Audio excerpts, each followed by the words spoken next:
Well, another very warm welcome back, all my vintage dirt bike loving YouTubers, and thanks to you all once again for retuning to classic dirt bike TV, and a big hello to all the brand new subscribers who have signed up since my last video posting. I hope you do find something here on my channel that interests you with regards to these old classic racing bikes. Okay, things are looking a bit brighter now in terms of me being able to move around the country to get you more of those vintage classics, so look out for more brand new material coming up on my YouTube channel very soon. Until then, we're going to take a look at Cecil Pearson's lovely 600 JAP Special Scrambler. Now, this is a bike that I've already featured on my channel, but it's certainly worth another look for those of you who are interested. So I do hope you enjoy this revamped video of Cecil's machine. Okay, that's enough for me just now. Let's just jump straight into this video. Okay, as I said, there is another version of this video on my channel currently, although this is such an iconic machine and a quite rare bike as well, because it's a one-off special project, so it's got to be worth another look here on CDB TV. But in case you didn't know, this JAP Special Scrambler is another one of the rare machines in the Cecil Pearson JAP dirt bike collection.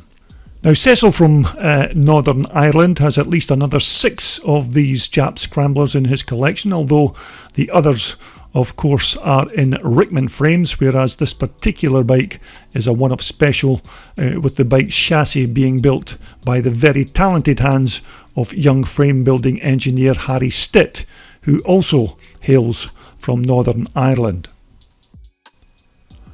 Now, when Cecil decided to build this new bike and put it together, he didn't want it to be just another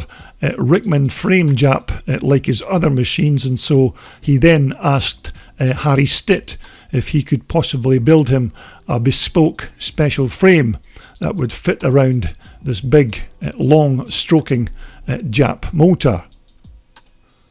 Now, in this particular shot you can see a scale model of the special frame that Harry built for Cecil's machine, and Harry actually presented this model frame to Cecil as a birthday present a couple of years back, and it's an identical frame in every detail to the full-size original, right down to, of course, these high quality brazed welds on the joints. Now, in this picture we can see Harry Stitt on the left there being presented with yet another winner's trophy, because not only does Harry build fantastic motorcycle bike frames, he's a very talented racer as well. Although, as you can see, the combination of that exquisite Harry Stitt frame and that superbly sculpted JAP motor make this into what can only be described as a vintage racing classic of the highest order, and of course it's a one-off and an extremely rare machine. Now, the engine is a 1930s 600cc John Alfred press switch 4-stroke motor that runs on methanol fuel and not your regular gas, and these antique engines were originally designed for use in speedway bikes, although John Alfred Prestwich did build many derivatives of this motor that powered all manner of machines, including aircraft and industrial uses,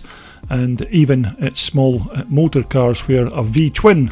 of this design was used in the Morgan three-wheeler motor car. But as a motorcycle racing engine, these were perfect for speedway or motocross use. Now, during the bike's construction, Cecil had to manufacture these alloy engine mounting plates in order that he could fit his JAP motor into this Harry Stitt built frame. Now, the bike's sparks are supplied by this custom built ignition unit that was actually designed and built to suit Cecil's brand new bike, although the unit's designer didn't want to divulge any details of its construction or use. Now the gearbox is a 4-speed Norton AMC unit, which is connected to the engine by way of a primary chain and dry multiplate clutch. Now these gearboxes are widely used in these types of classic racing bikes, and they're also very reliable units. And the JAP motor also has a 2-valve cylinder head with the operating push rods running down the right side of the motor. Now this engine also operates on a total loss oil lubrication system, and the oil is housed in the bike's frame and is then pumped around the motor by this little external oil pump on the end of the crankshaft, and of course the excess is then discarded onto the ground. But a big bore exhaust system is also fitted with no tailpipe or silencer, of course, so you can just imagine what this big single cylinder 600 motor sounds like when you get it fired up using that methanol fuel. Now this primary drive cover was another one of the parts that Cecil had to manufacture for his new project to keep the clutch and primary chain free from dust and dirt. And of course, because these motors had dry clutches, it wasn't a very good idea to hold the clutch in for long periods of time when the motor was running, as it would then overheat and wear prematurely as a result. Now the bike's front forks are a pair of Italian-made Serianis, and these items are very popular on these types of old vintage racers, mainly because they're quite well proven and very sturdy, and more specifically it's because they're readily available and parts are quite easy enough to come by. But fitted to these nice SM Pro alloy wheels and the alloy front hub, they're an ideal choice for these old classic scramblers, and they'll certainly do a decent job of keeping the front end of Cecil's racer in check. Now Cecil uses rock shocks on all of his JAP scramblers, and uses nothing else when it comes to his rear suspension systems on his bikes, because these are top quality units and available for any make of classic dirt bike, and of course made right here in the UK. And so if you're maybe in the market for a pair of new shocks for the rear of your old classic scrambler, then why not check out the Rock Shocks website, where you might find something that's suitable for your needs. But just about everything on this bike is top quality, including this Harry Stitt swing arm, and some of the other parts like the chain guide and that cable operated back brake are all custom made for this machine. Now once again, another nicely manufactured alloy mudguard mounting bracket, again of course made by Cecil, but it's quite good to see these old bikes with alloy mudguards again, and not those plastic items, which I think would have spoiled the look of this lovely bike had Cecil gone down that particular route. Now the bike has a traditional style alloy fuel tank to hold that highly volatile methanol fuel, and this item of course was built by classic dirt bike tank builder Terry Weedy, although Cecil then had to make a slight modification to the underside to enable that very tall cylinder on the JAP motor to fit underneath. But Terry Weedy again is a very good source to contact if you need a fuel tank for your particular classic racer. Now Cecil's also fitted one of these easy clutch systems between the clutch lever and the operating cable. Now these are very good units if you have a bike with a particularly heavy clutch, as it makes it much lighter to operate, and certainly takes some of the strain out of pulling in the lever when switching gears. But apparently it works very well, and they're very popular fitments on these old scramblers that have these big heavy clutches. Although you have to admit, when it comes to aesthetic looks, This Cecil JAP Special has it in absolute bucket loads, and if you ever needed a template or blueprint as a starting point to build one of these old school scramblers, then this example of Cecil's would certainly be a good starting point. Now, I've always been an advocate of the term that if a bike looks right, then it normally goes right, and you have to say no matter what angle you view this particular machine from, it certainly ticks all of those boxes. And for me personally, this was one of the nicest bikes that I came across in 2019, and from what I hear, Cecil's already added at least another one or even two more JAP specials to his collection since these pictures were taken.